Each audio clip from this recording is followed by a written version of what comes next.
Animalize by Kiss celebrates its 40th anniversary now, and the story of this album is both bizarre and beautiful, and it's actually quite remarkable that the band survived this period.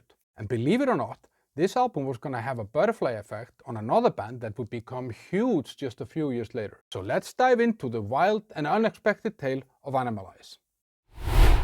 I've been a fan of Kiss for over 40 years, but I have to admit that Animalize was not an album that I paid a lot of attention to. It was Kiss without the makeup. That was a huge betrayal for me, and at the time I was kind of into heavier stuff. But then I started going down the good old rabbit hole, and I found out that this album actually had a much bigger impact both on the band and externally. Kiss had kind of been struggling, they dominated the 70s with hit album after hit album, but then they released Unmasked and then The Elder, which both had kind of tanked compared to any of the other earlier records. And to make things even worse, Ace Frehley and Pete Chris had left the band. They took off the makeup, they released Lick It Up. It was a success, so they were kind of on a comeback trail, but bang, after the Lick It Up tour, Vinnie Vincent leaves the band. So there were some cracks in the Kiss machine. Kiss had always been a hard-working band, cranking out albums almost every year, sometimes even 2 albums per year. So after the Lick It Up tour, they went right at it. But this time they were not just short of a guitarist, because Gene Simmons had turned his attentions elsewhere, leaving Paul Stanley with all the heavy weight. So what was Gene doing back then? Well, he was off chasing an acting career. He starred in a movie called Runaway, where he plays a mad scientist using killer robots. It's not exactly Shakespeare, but he was having fun.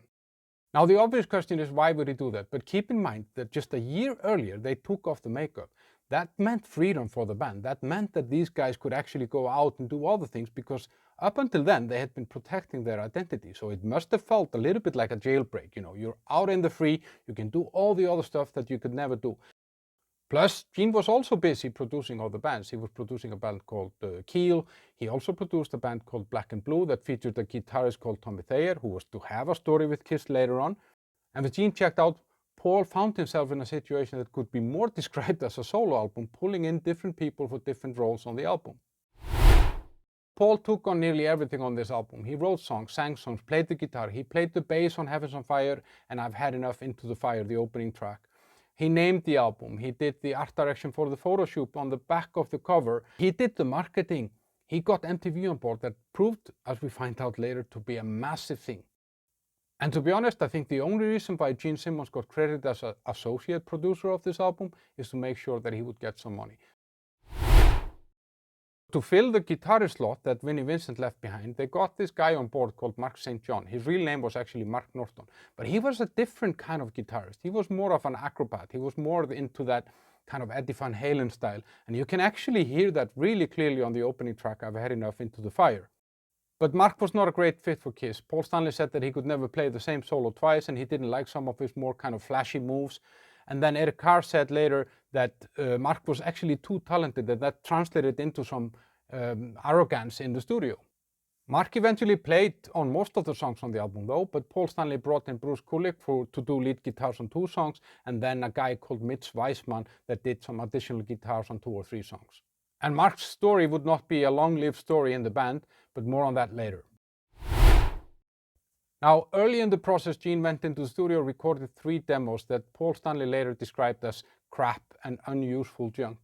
And at least one of those songs Gene had offered to other bands, so you can definitely see that he was not trying his best for Kiss.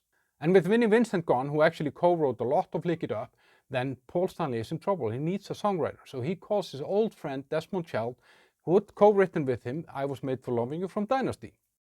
So Desmond co-writes with Paul Stanley Heaven's on Fire, the major hit of this album, and one more song.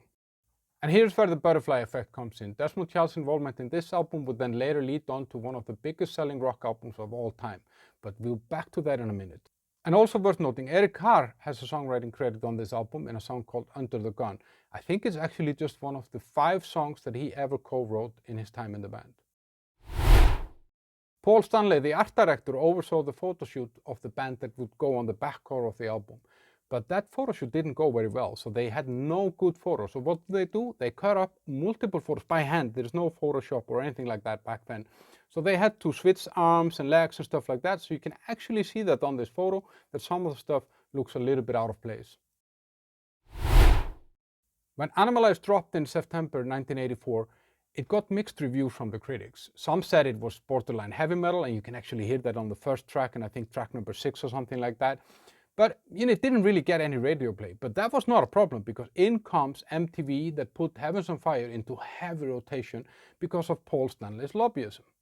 And that strategy from Paul paid off big time, because Animalize went platinum in just 2 months, something that it actually took Lick It Up 7 years to achieve. Just 2 weeks after the album came out, a tour kicked off in Europe, but by that time, Mark St. John had developed an arthritis condition. He couldn't play his guitar, so Kiss had to bring in Bruce Kulick again. Mark St. John would come back for 3 shows, but in the beginning of December 1984, Bruce Kulick was named as a permanent replacement. Mark's story in the band is very short, and there's not a lot that is left behind, but there is a live album, Kiss Off the Soundboard, that I'm going to put a link to below, affiliate link to Amazon, where there is one of the gigs that Mark played on. Mark St. John unfortunately passed away only 51 years old in 2007. Despite Animalize having a great commercial success, most of the tracks of the album have never seen the light of day live. I mean, Heavens on Fire obviously became one of the bigger songs on the set list, but there are songs that have been rarely played and there are songs that have never been played. So songs like Burn Bitch Burn and Get All You Can Take have only been played once live. Thrills in the Night has been played 4 times, and then there are 3 songs that have never been played live. That's Lonely as the Hunter, While the City Sleep, and Murder in High Heels. If you're enjoying stories like this, then make sure to like this video, subscribe to my channel, and ring that notification bell so you never miss a new episode. Kiss had planned to play a gig in Sun City, South Africa for $800,000 in 1985 on this tour. But someone found out from the band, well, we still have apartheid in South Africa, so it might not be a good idea. So the gig actually got cancelled, everyone got refunded, and there is apparently some tour posters or advertisements floating around among hardcore Kiss collectors. I've never seen one, have you? South Africa would have to wait 35 more years for a new Kiss concert, only to have it cancelled due to what? The pandemic. During the European leg of the tour, Bon Jovi was the opening act. Back then, Bon Jovi was a small band. It's 1984. They just had that one single, Runaway, that was kind of making waves. John Bon Jovi was obviously a man on a mission. He knew that he was there with the lords of rock and roll, so he used his time very wisely. He was constantly interrogating Kiss about production time, studio time, costs, marketing, whatever there was around running a band. And then a few months later, John Bon Jovi would contact Paul Stanley and ask him to co-write some songs of Bon Jovi's next album. Paul declined that, but he said, "Hey John, why don't you contact Desmond Child?"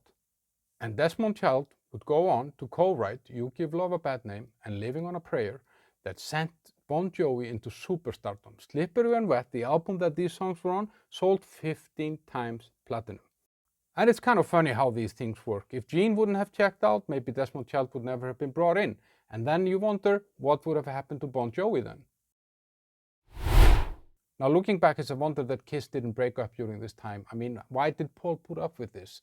Smaller things have actually broken up big bands, but somehow Kiss would have 40 more years left in them and 8 more studio albums. And maybe that is because both Paul Stanley and Gene Simmons realize that the sum of them together is greater than the individual parts. What do you think?